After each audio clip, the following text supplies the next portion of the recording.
અમરનાથ ગુફા મહાદેવના તીર્થ સ્થળોમાંનું એક માનવામાં આવે છે. અમરનાથ ગુફાનું સનાતન ધર્મમાં વિશેષ મહત્વ છે. દર વર્ષે મોટી સંખ્યામાં મહાદેવના ભક્ત તેમની એક ઝલક મેળવવા માટે દૂરદૂરથી આવે છે. ધાર્મિક માન્યતાઓ અનુસાર જે વ્યક્તિ બર્ફાની બાબાના દર્શન કરી લે છે તેને શિવ શંકરની વિશેષ કૃપા પ્રાપ્ત થાય છે. લગભગ 10 થી 12 ફૂટ ઊંચા બર્ફનું શિવલિંગ કુદરતી રીતે અમરનાથ ગુફામાં બને છે.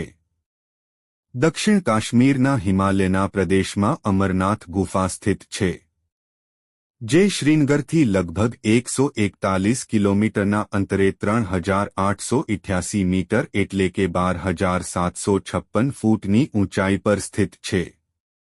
અમરનાથ ગુફાની લંબાઈ અંદરની તરફ 19 મીટર અને 16 મીટર પહોળી છે. આ ગુફાની ઊંચાઈ 11 મીટર છે અને આ લગભગ 150 ફૂટના ક્ષેત્રફળમાં ફેલાયેલી છે. ધાર્મિક માન્યતાઓ અનુસાર આ તે ગુફા છે જ્યાં ભગવાન શિવે માતા પાર્વતીને અમૃતત્વનું જ્ઞાન આપ્યું હતું. ભગવાન ભોલેનાથ પોતે આ ગુફામાં બિરાજમાન રહે છે. માતા સતીનું ગળું અહીં પડ્યું હતું. તેથી આને 51 શક્તિપીઠો પૈકીનું એક ગણવામાં આવે છે. કાશ્મીરમાં અસંખ્ય ધાર્મિક તીર્થ છે, જેમાં 45 શિવધામ, 3 બ્રહ્માધામ, 60 વિષ્ણુધામ, 22 શક્તિધામ અને લગભગ 700 નાગધામ સ્થિત છે. આ તમામમાં સૌથી વધુ મહત્વનું અમરનાથ ધામ છે. કહેવાય છે કે જે વ્યક્તિ કાશીમાં શિવલિંગના દર્શન અને પૂજા કરે છે તેને 10 ગણું ફળ મળે છે. પરંતુ અમરનાથ બાબાના દર્શન પ્રયાગથી 100 ગણા અને નૈમિષારણ્યથી 1000 ગણું પુણ્ય આપનારા માનવામાં આવે છે. કાશ્મીરનો શાસક સામદીમત વિશે ઉલ્લેખ છે કે તે ભગવાન શિવનો બહુ મોટો ભક્ત હતો, જે જંગલોમાં બરફથી નિર્મિત શિવલિંગની પૂજા આરાધના કરતો હતો. બર્ફનું શિવલિંગ સમગ્ર દુનિયામાં કાશ્મીર સિવાય ક્યાંય પણ નથી. પ્રચલિત માન્યતા અનુસાર બર્ફાની બાબાની ઊંચાઈ ચંદ્ર અનુસાર ઘટે અને વધે છે. જ્યારે પૂનમ હોય છે ત્યારે શિવલિંગ પૂર્ણ આકારમાં હોય છે. અમાસના દિવસે શિવલિંગનો આકાર ઘટે છે.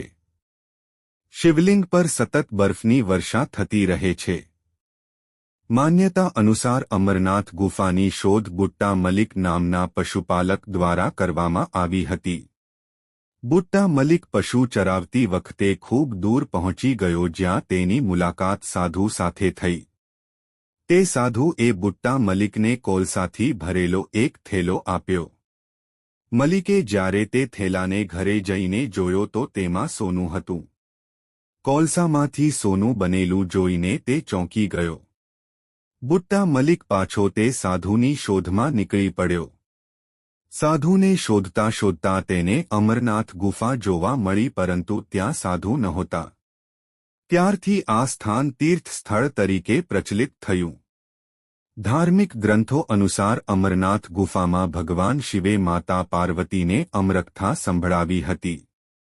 અમર કથાને કોઈ અન્ય જીવ ન સાંભળી શકે, તેથી ભગવાન શિવે પંચતત્વ વાયુ, જળ, પૃથ્વી, આકાશ અને અગ્નિનો ત્યાગ કરીને આ પર્વતમાળાઓમાં પહોંચીને માતા પાર્વતીને અમરકથા સંભળાવી.